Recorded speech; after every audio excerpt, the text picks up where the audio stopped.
Hello everyone, I am Akash Gaur. Welcome back to your Indian medical lecture. Guys, बहुत important topic को discuss करेंगे। Medicine यानी कि दवाइयाँ किस तरह से काम करती है, कैसे फंक्शंस करती है, उसका मैकेनिज्म ऑफ एक्शन के तो मैं बहुत सारी दवाइयों को यहाँ पे बताने वाला हूँ। हिंदी भाषा में वीडियो रहने वाली है। बहुत ही चीजें इस वीडियो में मैं कवर करूंगा। आपको मैं बोलता हूँ वीडियो समझना, एक एक कंसेप्ट आपके मैं क्लियर करने वाला हूँ, ठीक है। बेसिकली सबसे पहले हम लोग पैरासीटामोल पे ही डिस्कस करेंगे। सबको पता है, सबने खाई है। अब देखो, आपने पैरासीटामोल खाई, दवाई खाई, शरीर में गई, बुखार उतर गई। सबको पता है फीवर डाउन करने के लिए हमको एंटीपायरेटिक मेडिकेशन है। फीवर तो कम होगा, पर क्यों होगा, उसका कारण क्या है, कैसे फीवर कम हो रहा है, ऐसा शरीर में हो क्या रहा है, ऐसा पैरासीटामोल क्या कर रही है कि हमारा फीवर कम हो रहा है, जिसे हम मैकेनिज्म ऑफ एक्शन कहते हैं। हिंदी भाषा में ये पहली वीडियो यूट्यूब पे होने वाली है जो आपको हिंदी भाषा में डिटेल से बताएगी, ठीक है।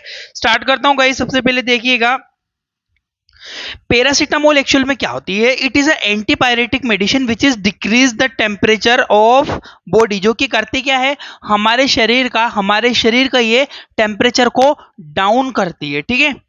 यह एंटीपायरेटिक दवाई होती है जो कि शरीर का तापमान कम करती है।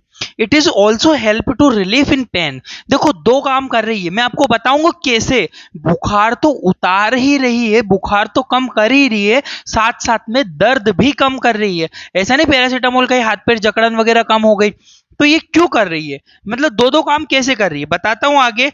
इसका आप लोग एक स्क्रीनशॉट ले लो ताकि आपका माइंड में रहेगी ये चीजें। अब आता हूं आगे। सबसे पहले देखो, ये बड़ा सा, इतना बड़ा मैंने चीजें आपको बताई है ना, इसको सब ज्यादा झंझट में ज्यादा टेंशन मत लेना, ठीक है। ये सब चीजें मैंने यहाँ पे बताई हुई है, इसको ज्यादा लोड नहीं लेने का, ठीक है। ये बहुत बड़ा है, तो आप ऐसे में सोचना कि आपको कैसे समझ में आएगा। इस वीडियो को शांतिपूर्वक 5 मिनट मोबाइल को रखो, शांतिपूर्वक स्लो लैंग्वेज में समझो इसको। देखो, पैरासीटामोल हमने खाई, सबसे पहले खाएंगे तो स्टमक में जाती है। स्टमक में जाके क्या होती है, डिसॉल्व होती है, मतलब मिलती है, घुलती है, और वो एब्जॉर्ब होना चालू हो जाती है। एब्जॉर्ब होके कार्य चली जाती है, ब्लड में चली जाती है। पहले आप मेरी तरफ देखो, मुझे सुनो, यहां मत देखो। तो देखो, जब ब्लड के अंदर जब हमारे पैरासीटामोल जाती है, तो क्या हम पैरासीटामोल खाते कब है। पहली बात तो ये, जब हमें दर्द हो रहा है, बॉडी अकड़ रही है या बुखार आ रहा है। ये कब होता है, पहले सबसे बड़ी बात यह है कि बुखार क्यों आता है ना। बुखार कैसे आता है, पहले ये समझना जरूरी, तब हम दवाई को समझ पाएंगे कि बुखार को दवाई कम करेगी कैसे। तो हमको सिंपली यहाँ पे देखना है, जब भी हम पैरासीटामोल खाते हैं तो कारण रहता है कि हमारी बॉडी में या तो कोई इन्फेक्शन हुआ है या तो कोई इंजरी हुई है। समझिएगा, जैसे कि मैं साइकिल से गिर गया, बाइक से गिर गया, हाथ पैर छिल गए, तो क्या हुआ, सेल डैमेज हुई, दर्द हुआ, ठीक है। उसकी वजह से बुखार भी आ जाता है, फीवर भी आ जाता है। दर्द तो होता ही है, बुखार आए ना आए that is a different thing, but fever भी आएगा अगर आप गिरते हो, लग जाती है, चोट लगी। और दूसरा कारण है इन्फेक्शन हो जाना, जैसे कि मलेरिया हो गया, टाइफाइड हो गया। कुछ भी हमारे शरीर में इन्फेक्शन होगा तो बॉडी इन्फ्लामेशन करती है, मतलब सिम्टम्स दिखाती है, ठीक है। तो हमें बुखार आता है, ठीक है।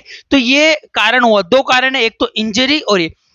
अब बुखार मतलब जब भी कोई बैक्टीरिया वायरस अंदर जाएगा तो वो हमारी सेल्स को तोड़ता है, आरबीसी पे अटैक करता है, डब्ल्यूबीसी पे अटैक करता है, हमारी कोशिकाओं पर अटैक करता है। जैसे कि टाइफॉइड की बात करूं, टाइफॉइड हमारी बॉडी में अटैक करेगा, ठीक है। कभी इंटेस्टाइनल फीवर हो गया, ठीक है। इसके अलावा अगर मैं आपके स्पेसिफिक मलेरिया की बात करूं, लीवर वगैरह में प्रॉब्लम्स होगी बॉडी में, वो तो ब्लड पैरासाइट है, तो पूरी बॉडी में इन्फेक्शन करेगा। वायरस की बात करूं तो हेपेटाइटिस बी वायरस, तो ये सेल में अटैक करता है, ठीक है।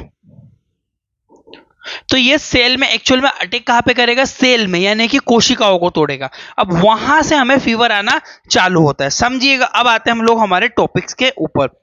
देखिएगा, सबसे पहले मैंने यहां लिखा हुआ है, सबसे पहली चीज मैंने, पहला पॉइंट आप धैर्य से शांतिपूर्वक पढ़िएगा। In body due to injury और infection release phospholipase enzyme, it is break down cell and form arachidonic acid. सबसे पहली बात बोल रहा है कि जब भी शरीर में कोई प्रकार की चोट लगती है या संक्रमण होता है तो हमारे शरीर में क्या होता है, एक फॉस्फोलाइपेज एक एंजाइम होता है, वो बनता है। कहां से बनेगा भैया, मेरे शरीर के हर एक टिश्यू में, हर एक ऊतकों में एक एंजाइम पाया जाता है, रिलीज होता है, जिसका नाम है फॉस्फोलाइपेज एंजाइम। और ये फॉस्फोलाइपेज एंजाइम केवल जब उत्पन्न होता है जब हमारे शरीर में कोई भी संक्रमण आए। समझिएगा, मैं फिर से रिपीट करना चाहता हूं, मेरे शरीर में कोई भी बैक्टीरिया, कोई भी वायरस, कोई भी पैरासाइट, या फिर मेरे शरीर में इंजरी, चोट लगी, तो टिश्यू जब तक उन टिश्यू को हानि नहीं पहुंचेगी वो फॉस्फोलाइपेज एंजाइम नहीं बनाएगा। जब भी उसे कोई प्रॉब्लम हुई तो फॉस्फोलाइपेज एंजाइम वो बनाना चालू कर देगा। एक बार इसकी साइकिल्स को देखिएगा, ये देखिए साइकिल्स मैंने यहाँ पे बनाई हुई है। सबसे पहले ये हमारी ऊपर दी हुई है एक साइकिल। सबसे पहले पॉइंट में मैंने जो बताया है मैं वो चीज को रिपीट कर रहा हूँ। सबसे पहले मैंने यहाँ पे साइकिल में एक सेल की मेम्ब्रेन को बनाया हुआ है। ये मेरी यहाँ पे एक सेल मेम्ब्रेन है। अब ये मैंने इसमें लिखा है कि फॉस्फोलाइपेज एंजाइम रिलीज होता है। यहाँ पे लिखा है यह क्रिया केवल चोट लगने पर या कोई संक्रमण होने पर ही होती है। समझिएगा, कोई भी चोट लगी, कोई भी बैक्टीरिया वायरस शरीर में गया, लीवर में गया, किडनी में गया, तो वहां की टिश्यू को इन्फेक्शन कर रहा है, वहां की सेल्स को नुकसान पहुंचा रहा है। उस कंडीशन में वहां के टिश्यू एक एंजाइम रिलीज करते हैं जिसका नाम है फॉस्फोलाइपेज एंजाइम। ठीक है, यही आगे चल के बुखार का कारण बनेगा, मैं आपको बताऊंगा, बहुत धैर्य से समझिएगा आप इस चीज को। ये जो एंजाइम है फॉस्फोलाइपेज A2 एंजाइम, A2 याद रखिएगा, A1 भी होता है, फॉस्फोलाइपेज A2 एंजाइम रिलीज होता है और किस चीज में बदल जाता है, लिखा है भैया मैंने यहाँ पे एराकिडोनिक एसिड। ये एराकिडोनिक एसिड आगे चल के बुखार लाएगा। कैसे बताता हूं, जरा आगे देखते हो इसमें। तो पहली लाइन तो हमें यहाँ पे एक चीज क्लियर हुई कि भैया जब भी, यहाँ पे मैंने पहली लाइन ये लिखी हुई है कि भैया जब भी मेरी बॉडी में कोई इंजरी हुई, टिश्यू आया, टिश्यू में कोई इन्फेक्शन हुआ, तो फॉस्फोलाइपेज एंजाइम बना, उसने बना लिया, क्या बना लिया हमारा, ये एराकिडोनिक एसिड। अब आगे बढ़ता हूं, स्टेप नंबर 2 आप यहां से समझिएगा। स्टेप नंबर 2 रीड कर रहा हूं, यहां पे स्टेप नंबर 2 में क्या होगा समझिएगा। स्टेप नंबर 2 में मैंने लिखा है अब जो एराकिडोनिक एसिड है कन्वर्ट हो जाता है इनटू प्रोस्टाग्लैंडिन। समझिएगा, ये प्रोस्टाग्लैंडिन ही बुखार है और बुखार ही प्रोस्टाग्लैंडिन है। मैं बताता हूं इसका मतलब। देखो, arachidonic acid convert into prostaglandin by reacting with carbox cyclooxygenase enzyme. ठीक है, अब यहाँ पे मैंने एक पॉइंट लिखा है बहुत इंपॉर्टेंट कि जो एराकिडोनिक एसिड है अब ये साइक्लो ऑक्सीजिनेज एंजाइम से क्रिया करके क्या बना लेता है, प्रोस्टाग्लैंडिन में बदल जाता है। जरा इसके आगे की एक बार साइकिल देखो। यहां पे मैंने आपको क्या बोला था, यहां पे मैंने सिंपली आपको बताया कि जब भी मेरी बॉडी में कोई इंफेक्शन हुआ, कोई टिश्यू डैमेज हुआ, कोई रप्चर हुआ, कोई बैक्टीरिया आया, तो मेरी जो ऊतक है उनने क्या रिलीज करा था, उन्होंने वहां पे रिलीज करा था भैया हमारा फॉस्फोलाइपेज एंजाइम। ठीक है, फॉस्फोलाइपेज एंजाइम से आपकी जो फॉस्फोलिपिड लेयर थी वो डैमेज हुई थी और एराकिडोनिक एसिड बना था। वहां से आपका एराकिडोनिक एसिड में अगेन रिएक्शन हो रही है। किससे एराकिडोनिक रिएक्शन कर रहा है, किससे रिएक्शन कर रहा है आपके, वो कर रहा है हमारे साइक्लो ऑक्सीजिनेस एंजाइम से, और साइक्लो ऑक्सीजिनेस एंजाइम से क्रिया करके वो किस में बदल रहा है, यहाँ पे प्रोस्टाग्लैंडिन में। और ये प्रोस्टाग्लैंडिन ही आपके बुखार और दर्द का कारण बनती है। समझ में आया बुखार कैसे आ रही है, फिर से बताता हूं, इसको जूम आउट करता हूं मैं।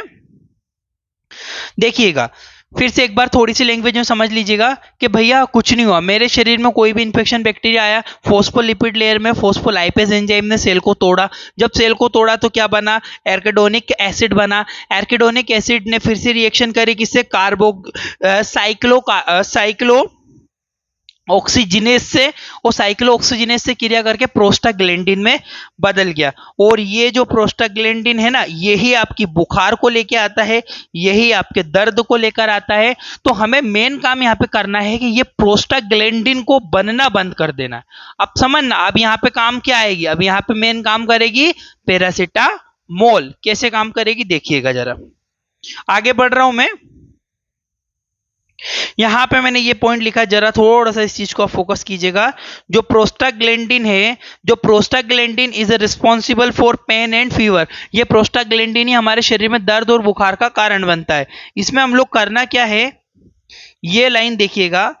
अब यहां पे मैंने लिखा है arachidonic Paracetamol block the formation of cyclooxygenase enzyme and it does not produce prostaglandin. समझेगा, हिंदी भाषा में बताता हूं कि जो पैरासीटामोल है ना, ये पैरासीटामोल साइक्लोऑक्सीजिनेज एंजाइम को नहीं बनने देगी, उसको बंद कर देगी बनना। उससे क्या होगा, इस कारण से प्रोस्टाग्लैंडिन भी नहीं बनता। मान लीजिए यहां पे क्या हुआ, ये पैरासीटामोल आई, ये पैरासीटामोल ने क्या करा, पैरासीटामोल ने यहाँ पे आपके ये जो एंजाइम था साइक्लोऑक्सीजिनेज एंजाइम, इसको बनना बंद कर दिया। ठीक है, यहाँ पे नहीं बनने देगी इसको। ठीक है, इसको नहीं बनने देगी, नहीं बनने देगी तो क्या होगा, आपका जो यहाँ पे ये बन रहे हैं ना प्रोस्टाग्लैंडिन, ये भी नहीं बनेगा। और जब प्रोस्टाग्लैंडिन नहीं बनेगा तो ना तो आपको बुखार आएगा ना आपको दर्द होगा, मतलब वो ऑटोमेटिकली डाउन हो जाएगा।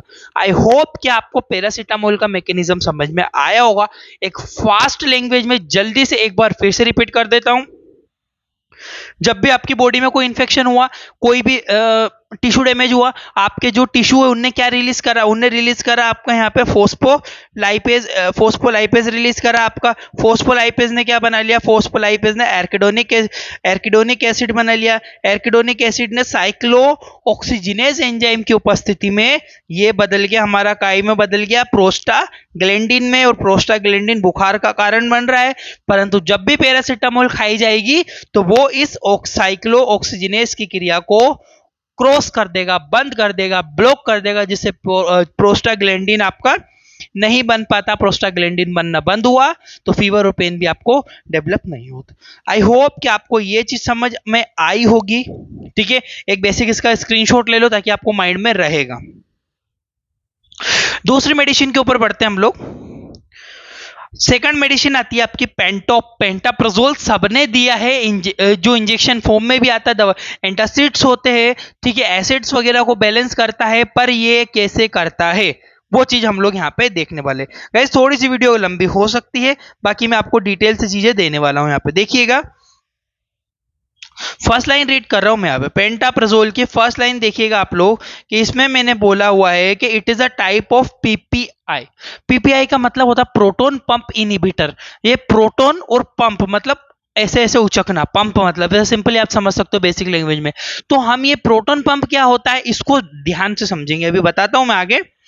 नेक्स्ट लाइन आप देखिएगा, इट टेम्परेरी ब्लॉक।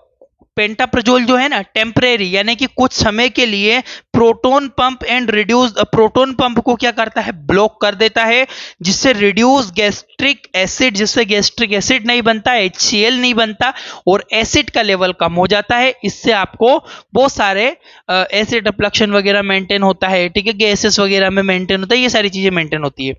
हिंदी में देख लिए, इसे मतलब ये बोल, जो अब जो हम पेंटाप्रोजोल खाते हैं ना, ये कोई हमेशा के लिए बंद नहीं करता है। हमेशा के लिए बंद हो गया तो HCl बनेगा ही नहीं, गैस्ट्रिक एसिड ही नहीं बनेगा। फिर क्या होगा, फिर तो प्रॉब्लम हो गई ना। तो हमको गैस्ट्रिक एसिड को तो बनाना है, पर कुछ समय के लिए ब्लॉक कर देना है ताकि एसिड बैलेंस हो जाए और आपको रिलीफ मिले। ठीक है, आगे बढ़ता हूं मैं। अब देखो आपका एक्चुअल में कैसे काम कर रहा है, पेंटाप्रोजोल एक्चुअल में कैसे वर्क करता है। ठीक है, देखिएगा, इन स्टमक के अंदर present parietal cell which contain many gastric gland. इस पॉइंट का मतलब समझिएगा कि अमाशय के अंदर पेराइटल कोशिकाएं होती है। हमारा जो पेट है अमाशय है, अमाशय के अंदर बहुत सारी पेराइटल सेल्स है, वो पेराइटल सेल्स के अंदर गैस्ट्रिक ग्लैंड होती है। देखिए जरा एक डायग्राम आप समझाता हूं मैं, ये जूम किया मैंने, ये रहा भैया आपका स्टमक के अंदर आपका यहाँ पे बन रहा है गैस। ये गैस स्टमक को, अगर इस लाइन को अगर मैं जूम करूं, ये वाली लाइन की बात कर रहा हूं मैं, यहाँ पे इतने हिस्से को मैं अगर जूम करूं तो कुछ ऐसा स्ट्रक्चर आपको देखने को मिलेगा। ठीक है, वहां पे आपको सेल्स यहाँ पे देखने को मिल रही है, यहाँ पे बहुत सारी सेल्स है। और ये जो सेल्स दिख रही है, ये जी आपकी ये जो छोटी छोटी जगह जगह पे जो आपकी सेल दिख रही है, इन सेल को हम और ज्यादा जूम करते। जब जूम करेंगे तो कुछ इस तरह के स्ट्रक्चर मिलता है जिसके अंदर ग्लैंड पाई जाती है, जिन्हें बोलते हैं गैस्ट्रिक ग्लैंड। अब ये गैस्ट्रिक ग्लैंड क्या कर रही है यहाँ पे, ये गैस्ट्रिक ग्लैंड HCl बना रही है। कैसे बना रही है, पहले थोड़ी सी थ्योरी समझो फिर आगे बढ़ते हैं। सबसे पहला पॉइंट पे आप फोकस कीजिएगा, सबसे पहले पॉइंट पे आपको फोकस करना है कि क्या लिखा हुआ है। सबसे पहली चीज मैंने यहाँ पे बताई हुई है, 1 मिनट गाइस, इसको थोड़ा बैक करता हूं मैं। ओके ठीक है, तो सबसे पहले पॉइंट में मैंने लिखा हुआ है यहाँ पे कि in stomach present parietal cell which contain many gastric gland. अभी बताया कि भैया हमारा स्टमक होता है, पेट होता है, उसके अंदर बहुत सारी गैस्ट्रिक ग्लैंड होती है, ये वाली ग्लैंड है गैस्ट्रिक, ठीक है। आमाशय में पेराइटल कोशिका पाई जाती है, बहुत सारी ग्लैंड होती है। इन ग्लैंड प्रेजेंट मेनी हाइड्रोजन और क्लोरीन, ठीक है। It produce by proton pump, ये प्रोटोन पंप के द्वारा निकलती है। देखिए प्रोटोन पंप क्या होता है, जूम करता हूं मैं इसको। यहां पे क्या था, यहाँ पे गैस्ट्रिक ग्लैंड है, ठीक है। ये गैस्ट्रिक ग्लैंड के अंदर यहाँ पे बहुत सारे हाइड्रोजन्स होते हैं, ठीक है। यहाँ पे आपके बहुत सारे हाइड्रोजन्स उपस्थित हैं, यहाँ पे बहुत सारे हाइड्रोजन है यहाँ पे आपके, ठीक है। ये हाइड्रोजन क्या करेंगे, ये हाइड्रोजन उपस्थित है, ये हाइड्रोजन बने, ये बहुत सारी प्रोसेस से बनते हैं, बहुत सारे मैकेनिज्म्स होते हैं, वो आपको मैं कभी और बताऊंगा, बस आप समझो ये हाइड्रोजन बने। ये हाइड्रोजन पोटेशियम आपका सिंपली जो होता है के प्लस आयन अंदर आएंगे और हाइड्रोजन बाहर निकलेंगे, साथ साथ में क्लोरीन भी निकलेगी। जब ये दोनों निकलेंगे तो साथ में जब हाइड्रोजन और क्लोरीन आपस में मिलते तो क्या बनता है, ये बनता है आपका HCl हाइड्रोक्लोरिक एसिड। और हाइड्रोक्लोरिक एसिड को हमने बंद करना है और इसी प्रोसेस को प्रोटोन पंप कहते हैं। यहां से पंप हो रहे हैं तो इसी को हम लोग ने क्या बोला, प्रोटोन पंप के नाम से जाना, ठीक है। पढ़िए थ्योरी। यहां पे मैंने लिखा सिंपली इस वाली लाइन में, यहां पे लिखा in gland present many H hydrogen और chlorine, it produce by proton pump. वो जो पंप कर रहे हैं उसे प्रोटोन पंप कहते हैं, प्रोटोन पंप के थ्रू निकल रहे। और जब ये दोनों मिलके हाइड्रोक्लोरिक एसिड बना रहे तो हमें इस पंप को बंद कर देना। अब समझिएगा मेन काम आता है पेंटाप्राजोल का क्या होता है। आगे बढ़ रहा हूं मैं, देखिएगा यहां पे लिखा है कि जो प्रोटोन पंप इनहिबिटर्स होते हैं, प्रोटोन पंप जो इनहिबिटर्स होते हैं, proton pump inhibitor medicine stop the pumping of hydrogen, वो हाइड्रोजन की पंपिंग को बंद कर देगी, उसे ब्लॉक कर देगी। ऐसा होगा तो क्या होगा, जो प्रोटोन पंप पे जो दवाई है हाइड्रोक्लोरिक एसिड नहीं बन पाएगा। यानी कि ओवरऑल बात ये है कि यहाँ पे क्या हुआ, ये जो दरवाजा है, ये दरवाजा आपका कुछ समय के लिए बंद हो जाएगा, ये दरवाजा कुछ समय के लिए बंद हो जाएगा, जिससे आपके हाइड्रोजन बाहर नहीं निकल पाएंगे। हाइड्रोजन नहीं निकलेंगे तो क्लोरीन बेचारा अकेला रह जाएगा, हाइड्रोजन क्लोरीन के साथ नहीं मिलेगा तो हाइड्रोक्लोरिक एसिड नहीं बनेगा।